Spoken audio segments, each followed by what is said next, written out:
सीधा आपको लेकर चलते हैं जहां पर संसद की कार्यवाही चल रही है और ऐसे में बांसुरी स्वराज क्या कुछ कह रही हैं, सुनिए। पूरा का पूरा ट्रायल 3 महीने के भीतर भीतर खत्म कर कर अपना फैसला देना है।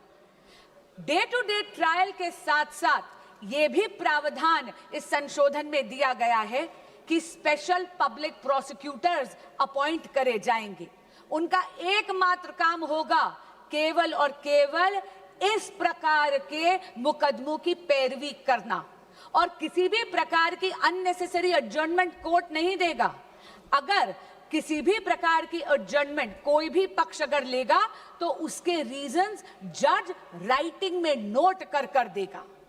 और अगर किसी मुजरिम को यह लगता है कि अरे अपील कर कर वहां पर अपील का टाइम लंबा खींच लूंगा, तो अध्यक्ष जी मैं ये कहना चाहूंगी कि उसका भी ये उम्मीद पूरी तरह समाप्त करता है ये संशोधन, क्योंकि ये संशोधन ये कहता है कि appeal directly division bench of high court को जाएगी, यानी कि जहां पर 2 जजेस न्यायपीठ पर बैठे हुए हैं, और अपील भी मात्र 3 महीने के अंदर अंदर समाप्त कर कर उसका फैसला सुनाया जाएगा। अध्यक्ष जी मैं स्वयं एक वकील हूं। हमें हमेशा एक लीगल मैक्सिम सिखाया गया, justice delayed is justice denied. ये यही आत्मा बन गया है इस संशोधन का, और इसके लिए मैं आदरणीय प्रधानमंत्री श्री नरेंद्र मोदी और एनडीए की सरकार को बधाई देती हूं। स्पीड के साथ साथ ये संशोधन सजा को भी और कठोर करता है। आप ये देखिए कि अगर साधारण अपराधी है तो उसको 10 लाख नहीं 50 लाख का जुर्माना देना पड़ेगा अब, और उसकी सजा भी 3 से 5 वर्ष की बजाय 5 से 10 साल तक बढ़ा दी गई है। अगर कोई सर्विस प्रोवाइडर इसमें जुर्म करता है तो उसका जुर्माना बढ़ाकर 5 करोड़ रुपए कर दिया गया है और 8 साल के लिए उसको डीबार कर दिया जाएगा। और यही नहीं, अगर कोई क्रिमिनल ऑर्गेनाइजेशन इसमें है, कोई संगठित अपराध इसमें अगर पाया जाता है तो मिनिमम फाइन 10 करोड़ रुपए कर दिया गया है और जेल का टर्म 7 से 10 वर्ष कर दिया गया है। And therefore, Speaker Sir, this amendment protects merit, it preserves fairness and safeguards the dreams of India's youth. It provides for expeditious investigation. It provides for time-bound trial procedures while reinforcing institutional accountability across the entire examination ecosystem. This amendment is the product of a responsive governance by a responsible Modi government. But Speaker Sir, this reform is not in isolation. अध्यक्ष जी, प्रधानमंत्री श्री नरेंद्र मोदी जी तो वो नेता हैं जो youth lead development का मूल मंत्र देते हैं विकसित भारत के संकल्प को सिद्ध करने के लिए, और इसीलिए परीक्षा में चर्चा कर कर उन्होंने अपने व्यक्तिगत समय का निवेश करा है इस देश के युवाओं में। उन्होंने तो ये सुनिश्चित करा है कि हमारे देश का बच्चा एग्जाम वॉरियर से एग्जाम वॉरियर बन जाए। पिछले 12 वर्षों में शिक्षा के क्षेत्र में मोदी सरकार के अथक प्रयासों से रिफॉर्म एक्सप्रेस चल रही है। आप देखिए 12 सालों में अध्यक्ष जी medical colleges and medical seats have doubled, दुगनी हो गई है उनकी संख्या। यही नहीं, आईआईटीज अब 16 के बजाय बढ़कर 23 हो गई हैं। IIMs 13 से बढ़कर 21 हो गई हैं। Functioning AIIMS, all India institute of medical sciences अब 7 नहीं, मोदी सरकार के कार्यकाल में 7 से बढ़कर 20 हो गई हैं। यही नहीं, नंबर ऑफ यूनिवर्सिटीज भारत में मोदी जी के कार्यकाल में 60% से ज्यादा हो गई हैं, बढ़ गई हैं। As far as higher education enrollment statistics are concerned, अध्यक्ष जी 91 लाख additional students अब higher education के institutes में enroll करते हैं, जिसमें से 50 लाख महिला students हैं, female students हैं। और हाँ, एससी स्टूडेंट्स की एनरोलमेंट तो 44% हो गई है। एसटी स्टूडेंट्स की संख्या बढ़कर 65% हो गई है। अध्यक्ष जी, ये विस्तार केवल अफसरों का विस्तार नहीं है, ये सामाजिक न्याय का विस्तार है।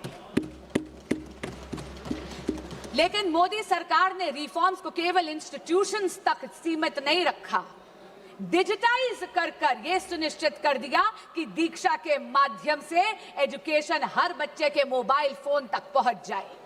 ईट पाठशाला के माध्यम से पूरी की पूरी लाइब्रेरी अब बच्चों की हथेली में है। CUET जैसा एडमिशन प्रोसेस के लिए एग्जामिनेशन लाकर एडमिशन प्रोसेस को और ज्यादा पारदर्शी यानी ट्रांसपेरेंट बना दिया और NEP 2020 में भारत की एजुकेशन सिस्टम को रिजिड स्ट्रीम से मुक्त कर दिया गया है। यदि कोई स्टूडेंट बायोलॉजी के साथ साथ म्यूजिक पढ़ना चाहता है तो उसको अब अपनी प्रतिभा में किसी एक सब्जेक्ट का चयन करने की जरूरत नहीं है, क्योंकि नरेंद्र मोदी जी ने यह सुनिश्चित कर दिया है कि प्रतिभा ना परिस्थितियों की अधीन होनी चाहिए और ना ही एजुकेशन स्ट्रीम्स की मोहताज। अध्यक्ष जी, जब अफसरों का विस्तार होता है तो उसके साथ साथ उन अफसरों की निष्पक्षता भी सुनिश्चित करनी अनिवार्य है। ये अमेंडमेंट बिल 2026 का यही सुनिश्चित करता है। अध्यक्ष जी, इस सदन में पिछले 2 वर्षों से मैंने देखा है कि बहस तथ्यों पर होनी चाहिए, बहस नैरेटिव पे नहीं होनी चाहिए, बहस प्रमाणों पर होनी चाहिए, बहस पूर्वाग्रह पर नहीं होनी चाहिए। इसीलिए मैं ये जरूर कहना चाहूंगी आपके माध्यम से विपक्ष के साथियों को, सबसे पहली बात तो बेल सरकार नहीं इस देश का कोर्ट देता है और लोकतंत्र में judiciary is independent of the executive and the legislature. दूसरी बात मैं ये कहना चाहूंगी, कांग्रेस के साथी और विपक्ष के कुछ साथी एक नैरेटिव बिल्ड करने की कोशिश कर रहे हैं जैसे कि पेपर लीक की समस्या, एग्जाम कॉम्प्रोमाइजिंग की समस्या केवल और केवल 2014 के बाद पैदा हुई है। अध्यक्ष जी, मीडिया की रिपोर्टों का अगर हम सच माने तो विपक्षी दलों के जहां जहां पर शासित राज्य हैं और पिछले जब 1 दशक था, जब 2014 से पहले कांग्रेस लेड यूपीए सरकार था, तब 1 नहीं 2 नहीं बल्कि टोटल 22 बार पेपर लीक होकर कैंसिल करने पड़े। उनमें से कांग्रेस लेड यूपीए सरकार के अधिकार क्षेत्र में आने वाले 6 ऐसे एग्जामिनेशंस हैं जो सीधा केंद्र सरकार के नीचे आते थे। अध्यक्ष जी, AIIMS PG examination 2006, ICAI CPT examination 2007, CLAT 2009, Railway Recruitment Board Examination 2009, AIEEE 2011, SSC CGL Examination 2013, ये सारी की सारी पेपर लीक तब थी जब विपक्षी दल सत्ता में था, यानी कांग्रेस लेड यूपीए गवर्नमेंट थी। अब मैं राज्यों के कुछ आंकड़े आपको देना चाहूंगी। राजस्थान में जब कांग्रेस की सरकार थी तो REET, RPSC, senior teacher recruitment, police constable examination recruitment, forest guard recruitment, CHMO recruitment exams leak हुए। टीएमसी की जब सरकार थी, पश्चिम बंगाल में टीचर रिक्रूटमेंट स्कैम में सुप्रीम कोर्ट ने 27,753 अपॉइंटमेंट्स को कैंसिल करा गया, क्योंकि उन्होंने उसमें फ्रॉड और मैनिपुलेशन पाया। यही नहीं, जब बीआरएस की सरकार थी तेलंगाना में तो टीएसपीएससी पेपर का लीक हुआ। उत्तर प्रदेश में जब सपा की सरकार थी तो police constable recruitment paper leak हुआ। तब तो सॉल्वर गैंग्स और ऑर्गेनाइज्ड एग्जाम फ्रॉड के गैंग्स वहां ऑपरेट करते थे। और हाल ही में पंजाब में, ये तो इसी साल की बात कर रही हूं, फार्मेसी ऑफिसर रिक्रूटमेंट एग्जामिनेशन में तो हाई टेक यानी ब्लूटूथ का इस्तेमाल कर कर उस पेपर को कॉम्प्रोमाइज करना गया। पर मैं पूछना चाहती हूं, इससे पहले कि विपक्ष मुझ पर यह इल्जाम लगाए that I am talking about what about tree, this is not about what about tree, but I am calling out the opposition on it's selective outreach. मैं पूछना चाहती हूं विपक्ष से कि अगर ये सिद्धांत की लड़ाई है तो सिद्धांत सरकार देख के बदल कैसे जाता है।